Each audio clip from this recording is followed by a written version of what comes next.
바로 이어서 애국가제.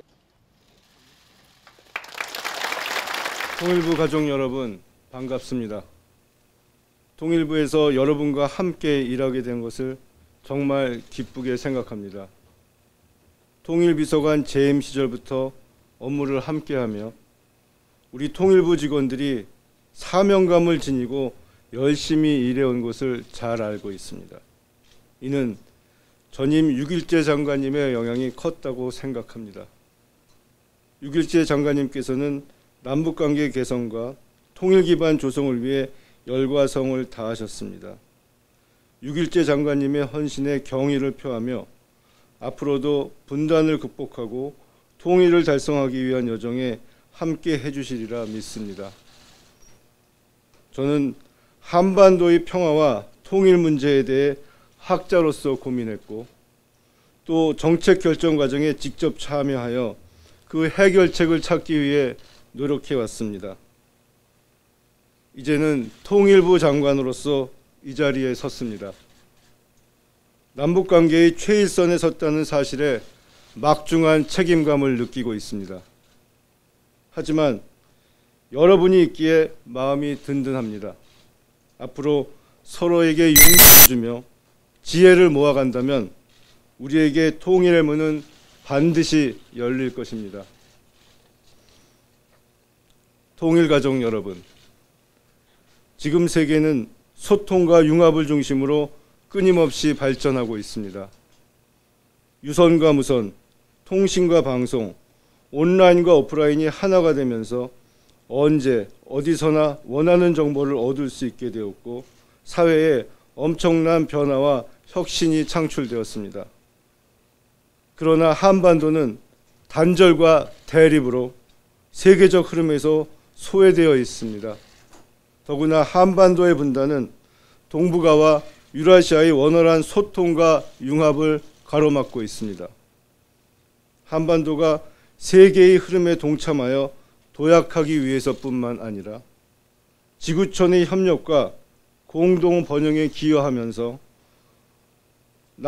기여하기 위해서 남과 북은 서로 소통하고 신뢰를 형성하며 평화 통일의 길로 나아가야 합니다.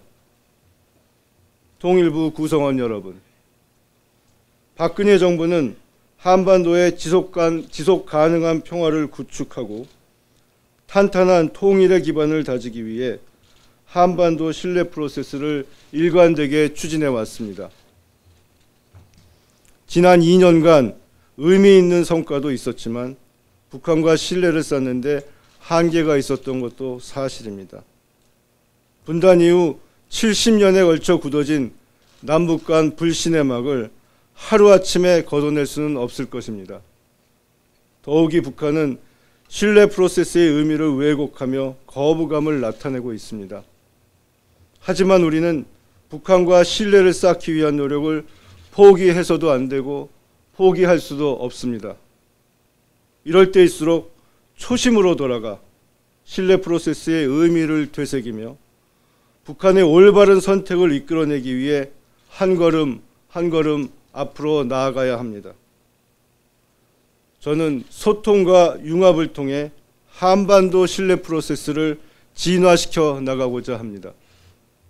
먼저 국민 여러분과의 소통에 최선을 다하겠습니다. 국민적 지지가 없는 정책은 성공할 수 없습니다. 국민들의 목소리에 귀 기울이며 국민의 눈높이에서 대북 정책을 보완, 발전시켜 나가겠습니다. 한반도 문제는 분명 우리가 주도적으로 풀어가야 할 우리의 문제입니다. 하지만 국제사회의 공감대가 있어야 그 해법이 탄력을 받을 수 있습니다. 세계적 가치와 국제 기준을 소중히 여기며 남북한이 이웃 나라들과 함께 협력하며 공동 발전할 수 있는 사업들을 지속적으로 발굴해 나가겠습니다. 무엇보다 북한과의 대화 및 교류 협력은 저와 통일부에게 주어진 가장 중요한 역할 중 하나입니다.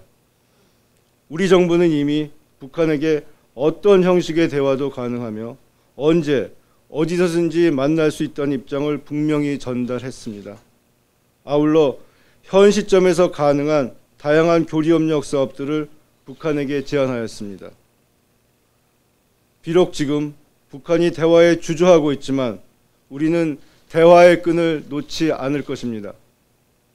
나아가 보다 효율적인 소통의 방법은 없는지, 기존의 협력 사업들을 창의적으로 융합하여 교리 협력을 확대할 방법은 없는지 계속 검토해 나갈 것입니다. 북한이 잘못된 행동은 반드시 짚고 넘어가되 대화가 필요할 땐 유연성을 발휘한다는 정책 기조를 유지하며 남북 간 실질적 협력의 통로를 개설해 나가겠습니다. 북한도 스스로 소통과 융합이라는 세계적 흐름에 합류하기 위해 노력해야 합니다. 북한은 자신들의 핵 개발과 군사적, 언어적 도발이 우리 국민과 국제사회의 반감만을 키운다는 사실을 분명히 인식해야 합니다. 특히 북한이 진심으로 남북관계 개선과 평화통일을 원한다면 대화를 통해 풀어가야 할 문제까지 전제 조건으로 내세우고 있는 것은 아닌지, 자신들이 내세운 대화의 조건들이 스스로에게 그리고 남북관계에 미칠 부작용은 무엇인지 심사숙고해야 할 것입니다. 통일가족 여러분, 한반도 평화통일이 지향하는 목표는 남과 북이 융합하여 더 큰 행복을 창출하고 한반도가 유라시아 대륙과 태평양을 연결하는 소통의 관문으로 탈바꿈하는 것입니다. 하지만 지난 70년간 서로 다른 환경 속에서 생활해온 남과 북의 주민들이 새로운 하나로 어우러지는 것은 결코 쉬운 일이 아닙니다.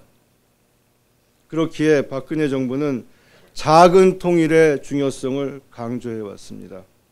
우선 남과 북이 서로 평화로운 이웃으로 왕래하고 점차 그 협력의 범위를 넓혀 생활 공동체부터 함께 만들어가자는 것입니다.